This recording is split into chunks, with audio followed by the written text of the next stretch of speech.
दोस्तों अगर आप गार्डनिंग करते हैं तब अपने गार्डन में अलग अलग टाइप के प्लांट लगाते हैं। फिर चाहे वो फलों वाले हो, फूलों वाले या सब्जी वाले प्लांट हो सकते हैं। और इसी में कुछ ऐसे भी प्लांट हैं जिसे हम डेली लाइफ में हमेशा यूज करते हैं। और इसी में एक प्लांट है करी पत्ता। देखिए करी पत्ता का जो प्लांट है, जो हमारे भाई बहन जो गार्डनिंग करते हैं या फिर गार्डनिंग नहीं करते हैं, वो भी अपने आंगन में या बालकनी में जहाँ पे भी उसे जगह मिलती है वहाँ पे ये प्लांट लगा देता है। क्योंकि इसके जो पत्ते हैं वो हमेशा हमारे किचन में यूज होता है। इसके लिए दोस्तों करी पत्ता का जो प्लांट है उसके जो पत्ते हैं वो पत्तों के लिए ही इसे हमारे गार्डन में लगाया जाता है।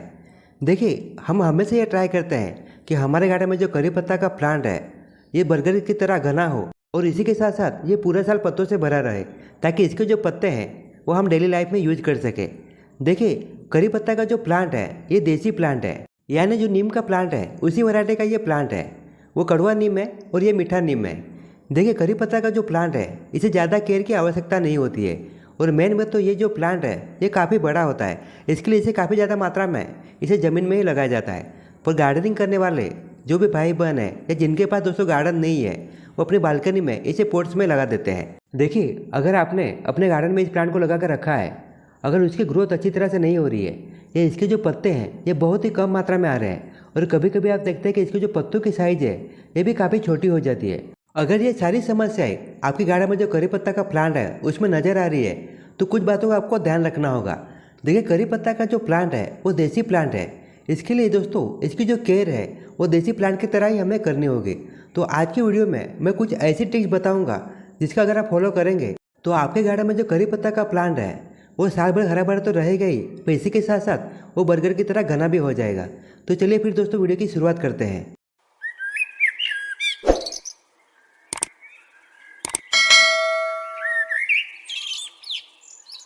देखिए करी पत्ता का जो प्लांट है ये बहुत ही आसानी से कटिंग से ग्रो हो जाता है।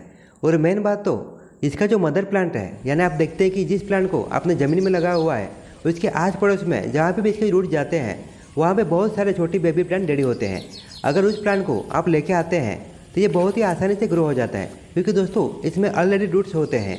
इसके लिए कटिंग से ग्रो करने से अच्छा है कि आप इसके जो बेबी प्लांट है उसे निकाल कर लेके आएंगे तो एक हफ्ते के अंदर ही वो अच्छी तरह से ग्रो हो जाता है। अगर हम करी पत्ता के प्लांट के लिए अगर गमले की बात करते हैं तो ये जो प्लांट है ये काफ़ी बड़ा होता है।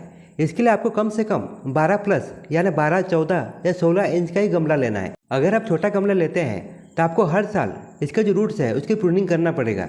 और मेन बात तो इसका जो रूट्स है उसे फैलने में ज़्यादा जगह नहीं मिलेगी। इसके लिए आपका जो प्लांट है उसकी अच्छी तरह से ग्रोथ नहीं होगी। अगर हम इसकी मिट्टी की बात करते हैं तो ये जो प्लांट है ये देसी प्लांट है। अगर हम इस प्लांट को हमारे गार्डन की जो मिट्टी है या फिर जो खेत की मिट्टी है उसमें भी लगाएंगे तो अच्छी तरह से इसकी जो ग्रोथ है वो हो जाती है। फिर भी अगर आप चाहते हैं कि इसके लिए आपको स्पेशल मिट्टी बनाना है तो आपको दोस्तों 70% जो हमारे गार्डन की मिट्टी है या खेत की मिट्टी है उसे ले लेना है, और 30% आपका जो चावल का हस्क है या फिर दोस्तों कोकोपीट का आपको इस्तेमाल करना है। देखिए इसमें आपको रेत का या बजरी का इस्तेमाल नहीं करना है। देखिए इस प्लांट की अगर सनलाइट की बात करते हैं तो इस प्लांट को कम से कम 7 या 8 घंटे की कंटिन्यू धूप चाहिए, क्योंकि ये देसी प्लांट होने के साथ साथ ये आउटडोर प्लांट है। इसके लिए दोस्तों आपके गार्डन में अगर इस प्लांट को लगा कर रखा है तो इसे ऐसी जगह पर लगाइए या ऐसी जगह पर इसे शिफ्ट करिए जहाँ पे 7 या 8 घंटे की कंटिन्यू धूप आती हो, नहीं तो आपका जो प्लांट है उसकी जो ग्रोथ है वो रुक जाएगी और इसी के साथ साथ उसके जो पत्तों की साइज़ है वो भी काफ़ी छोटी हो जाएगी। इसके लिए आपको इसे ऐसी जगह रखना है जहाँ पे 7 या 8 घंटे की कंटिन्यू धूप इसे मिलती हो। अगर इस प्लांट की हम वाटरिंग की बात करते हैं तो आपको जब भी पानी देना है तो आपको एक बात का ध्यान रखना है, उसकी जो गमले की मिट्टी है उसे आपको चेक कर लेना है। जब इसकी गमले की मिट्टी 1 से 1.5 इंच तक इसकी ड्राई है इसके बाद ही आपको पानी देना है। ज़्यादा मात्रा में इसे पानी की भी आवश्यकता नहीं होती है।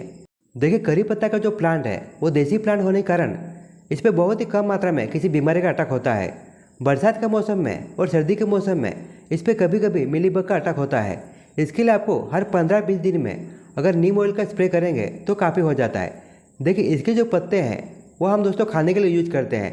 इसके लिए जितना हो सके आपको रासायनिक दोस्तों पेस्टिसाइड का यूज नहीं करना है, इसका आपको ध्यान रखना है।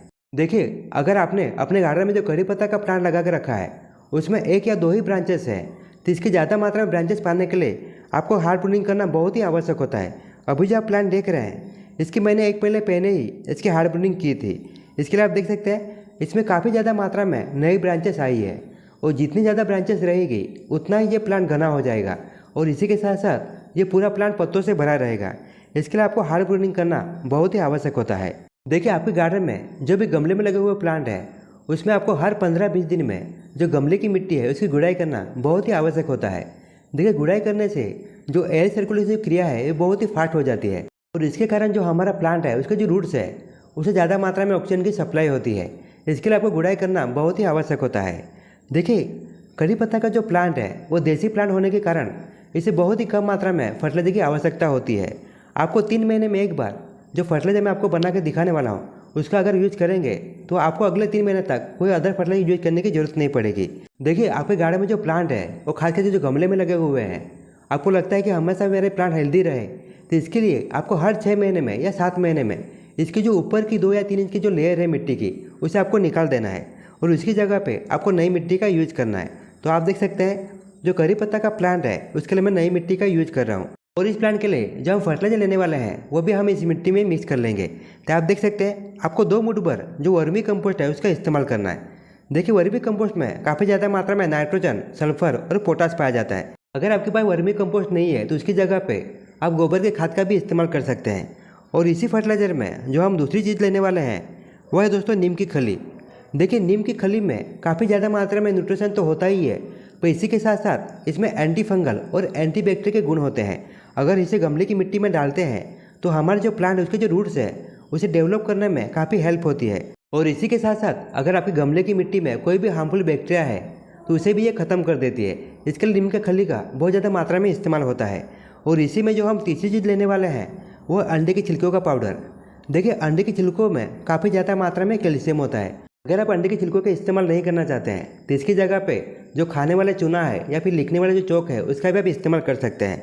और इसी में आप देख सकते हैं आपको 1 चम्मच भर जो लकड़ी की राख है उसका आपको इस्तेमाल करना है। देखिए लकड़ी की राख में काफ़ी ज़्यादा मात्रा में पोटासियम होता है और इसी के साथ साथ ये एंटी फंगल और एंटी बैक्टीरिया का भी काम करता है। तो इसे आपको 3 या 4 महीने में एक ही बार इसका इस्तेमाल करना है, इसका आपको ध्यान रखना है। और इसी में जो हम लास्ट की चीज़ लेने वाले हैं वह है सरसों की खली। देखिए सरसों की खली में नाइट्रोजन, फास्फोरस और पोटेशियम काफ़ी मात्रा में पाया जाता है। यानी इसमें जो NP की जो मात्रा है वो 4:1:1 की इसकी मात्रा पाई जाती है। और इसी में दोस्तों जो अमीनो एसिड है वो 80% रहता है। इसके लिए गार्डनिंग में इसका काफ़ी ज़्यादा मात्रा में इस्तेमाल हो रहा है। और जिन जिन चीज़ों को हम लोगों ने जो मिट्टी में डाली है उसे अच्छी तरह से हमें मिक्स कर लेना है। अगर इस फर्टिलाइजर को अगर आप एक बार देते हैं तो अगले 3 महीने तक आपको कोई अदर फर्टिलाइजर देने की ज़रूरत नहीं पड़ेगी। अगर बाई चांस आपको फर्टिलाइजर देना है तो आपको दोस्तों वर्मी कंपोस्ट या जो गोबर की खाद है उसका इस्तेमाल करेंगे तो काफ़ी हो जाएगा। देखिए करी पत्ता का जो प्लांट है और इसके जो पत्ते हैं वो हम खाने के लिए यूज करते हैं। इसके लिए जितना हो सके आपको रासायनिक फर्टिलाइजर और रासायनिक पेस्टिसाइड का यूज नहीं करना है। देखिए ऑर्गेनिक फर्टिलाइजर ये ऐसा फर्टिलाइजर है इसका जो रिजल्ट है ये आपको धीरे धीरे मिलेगा पर ज़्यादा समय तक इसका जो रिजल्ट है वो हमारे प्लांट पे आपको नज़र आएगा। इसके लिए दोस्तों जो फर्टिलाइजर मैंने आपको बना के दिखाया है अगर आप उसका यूज करेंगे तो 1 महीने के अंदर ही आपका जो प्लांट है वो पूरी तरह से हरा भरा होने के साथ साथ वो धीरे धीरे करके वो बर्गर की तरह घना हो जाएगा। और सबसे बड़ी बात तो इसमें इतने सारे पत्ते आएंगे कि आप रोज़ अपने किचन में इसका यूज करेंगे तो भी इसके जो पत्ते हैं वो कभी ख़त्म नहीं होंगे। देखिए दोस्तों करी पत्ता का जो प्लांट है उसके बारे में जो जो डिटेल मैंने आपको बताई है अगर आप उसका फॉलो करते हैं और इसी के साथ साथ जो फर्टिलाइजर बना के मैंने आपको दिखाया है उसे 3 महीने में एक बार इस्तेमाल करते हैं तो आपका जो प्लांट है इस पर कभी भी पत्तों की कमी नहीं होगी और आपका जो प्लांट है वो हरा भरा होने के साथ साथ पूरी तरह से पत्तों से भरा रहेगा। तो चलिए दोस्तों इसी के साथ अभी आपसे विदा लेता हूँ। आशा करता हूँ कि आपको वीडियो पसंद आया हो। अगर आपको वीडियो थोड़ा सा भी यूजफुल लगे तो इस वीडियो को लाइक और शेयर करना ना भूलना। तो मिलते हैं दोस्तों नेक्स्ट वीडियो में नेक्स्ट टॉपिक के साथ। तब तक के लिए धन्यवाद।